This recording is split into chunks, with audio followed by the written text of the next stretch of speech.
What exactly is privacy? Can you tell us a little about it? Well, that's a very difficult question because privacy has been defined in many ways, in different contexts, in different places, and it's an evolving concept. Usually the definition more accepted in the US at least, and that affected a big part of how we understand privacy, is that privacy is the right to be let alone, which basically transmits the idea that privacy is how we choose to reveal ourselves to the world. Privacy is our identity. So that's how I feel more comfortable defining privacy. It's who we are, it's what we do, how we want to show ourselves to the world. It's our essence as individuals. So, but essence almost sounds like a sort of like an identity that we show to the world, right? It's the identity that we choose to the world is how we choose to show that identity to the world, which is how we choose to show ourselves, and not necessarily how we are. We might want to show some aspects of ourselves more than others, and that's the idea of privacy.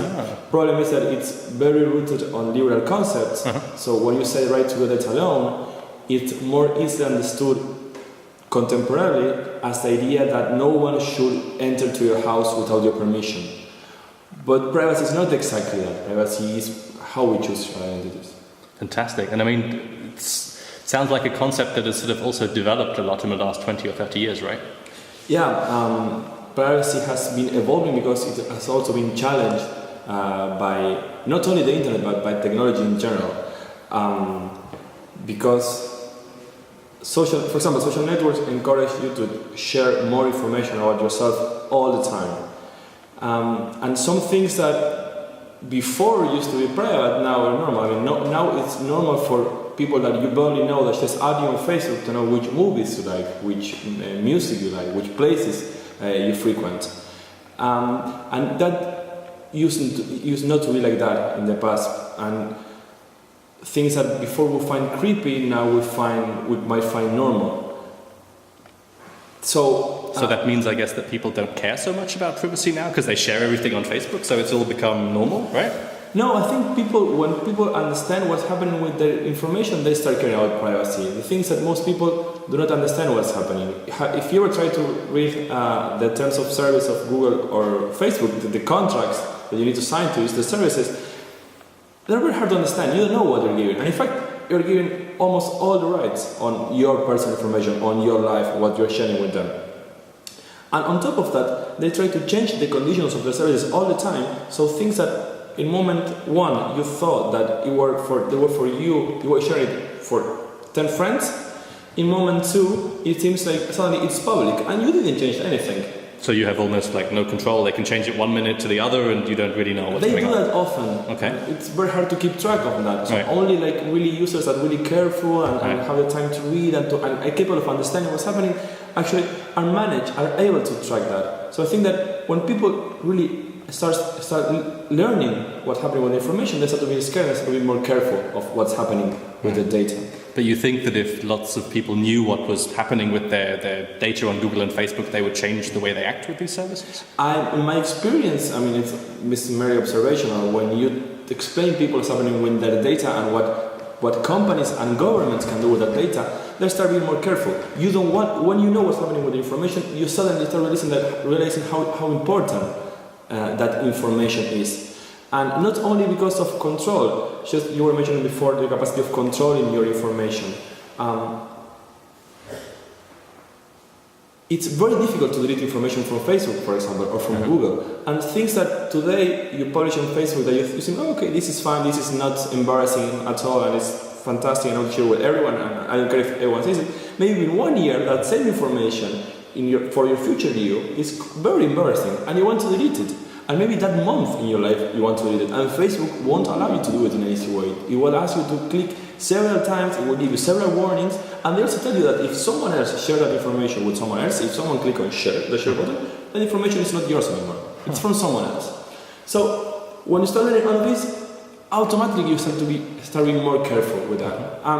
Another example, I mean, think about 15 years ago, we all had a Hotmail account. Hotmail account had 2 megabytes. So that meant that you had to delete the information, the emails all the time. With Gmail, you don't delete emails anymore. So what happens? The amount of information that Google has about you is huge, it's infinite. Right. And if you start thinking which kind of profile they can do about you and all your correspondence in the last year, the last 2 years, last 3 years, last 5 years, it's creepy. They have a perfect profile about you. They know more about you than you will feel comfortable sharing with your partner, with your mother. Right.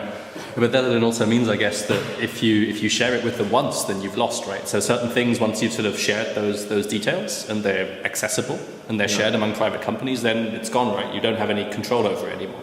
Well, the problem is that in absence of regulation that tells companies to do the opposite, it is like that. And that's the situation where we are right now. Okay.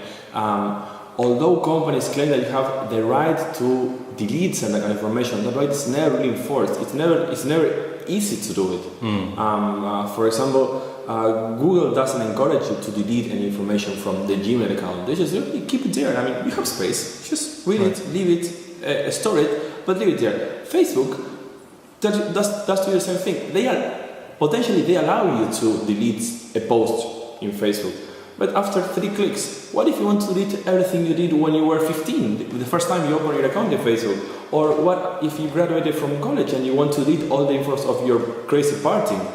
Facebook won't allow you to do that easily. So your choice is you quit the social network, which is something you cannot do because you lose contact with your friends, you might have problems finding a job, or it's simply inconvenient because you have a lot of information there you want to keep for yourself for your personal life.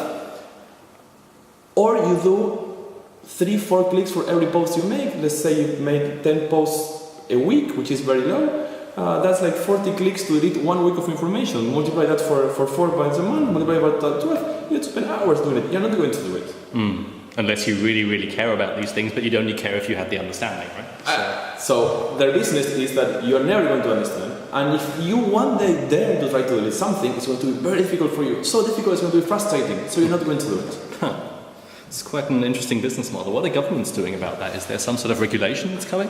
Yeah, most developed countries, including the US, try to regulate privacy. And for example, Europeans have one very big and famous data protection directive that includes all EU member states, that also mandates them to create at least one regulator per country. That's called a data protection agency. So basically the EU as the global model for data protection tries to create laws and institutions so companies and governments know what they can and cannot do with personal data, and citizens are potentially protected and have someone, a data protection agency, to call in case they need help, in case someone is abusing or infringing the rights they have. And so you're saying that it's like sort of a global standard. Does then this mean that other countries have data protection agencies as well? Is it just a thing in the EU, or is it like more international? The EU mandates other states that want to share information, want to process information of Europeans, to have equivalent means of protection of personal data. So in practice that means that unless you are the United States, you have to copy the European model. The US is an exception because it's the most important country in the world, the richest country in the world, the most powerful country in the world, and they can do what they want, and Europeans have to live with that. If you are Canada, if you are Argentina, if you are Australia, you don't have that option, so you need to adapt to what Europeans started to do. Now, if you are the US, you can say, well, you know what, I mean, you don't want to trade with me, I don't want to trade with you, and then Europeans have a problem. But then that means that in most parts of the world, the European model is quite influential to sort of create a model for privacy and sort of a global standard of what privacy is. Yeah, totally. And in the rest of the world, the European model is copied, sometimes literally, word by word, and the same institutions are created. But of course, doesn't mean that in all countries work the same. I mean, you can imagine that it's not the same having a data protection agency in Canada and having it in Argentina or in Australia. Of course, the capacities of the state, the capacity of law enforcement of each state vary depending on their context and the situation. But I guess then that also means that how do I imagine what a data protection agency looks like? And what if I as an individual want to go there and complain? How does that work? Ideally, is that you should know your rights. You should know what companies are allowed to do. Companies and government are allowed to do or not with your personal information, how they can collect that personal information. You should know that there's something called data protection agency in your country or region, which is it's something that a lot of people do not know that things exist. And you should be able to call them or to go to their offices and say, hey, I have this problem, can you help me? And ideally, these agencies should try to help you. That's for a citizen.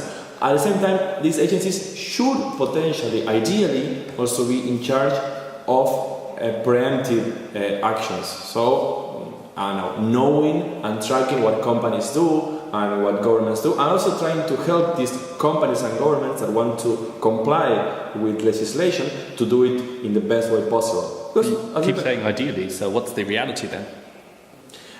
That, for example, some of these European DPAs are very poorly funded.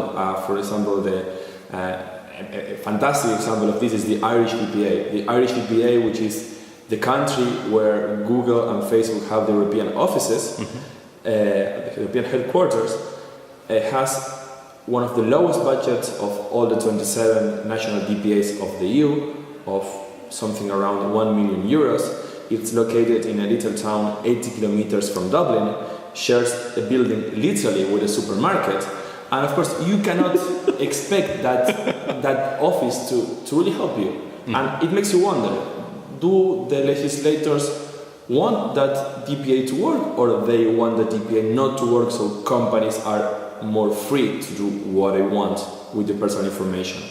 But we're in Italy right now, right? Yeah. So surely if I have a problem with my private data on Facebook, then I can go to the Italian DPA and ask them to fix it, right? Well, Italy's a curious case because at least 1 year ago it was the better funded DPA of all of Italian and Spanish ones are among the better funded ones, which is curious. Interesting. And actually the Spanish one is, for example, the one that has the biggest trajectory of fining companies for not complying with legislation. The problem is that nor Italy nor Spain are the Silicon Valleys of Europe, and companies are not located, internet companies are not located here.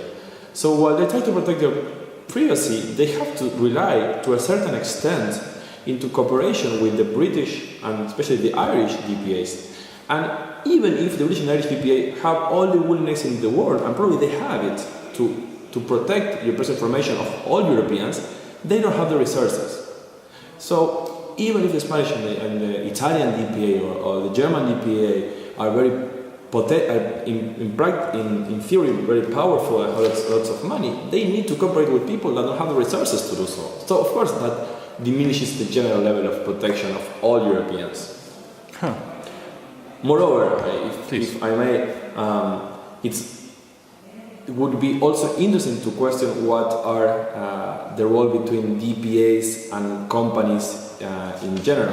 The former Irish Data Protection Commissioner went working for Apple after finishing his job. It's an interesting coincidence. It is an interesting coincidence. So these things do not only happen in the US, as we like to think, they also happen in Europe.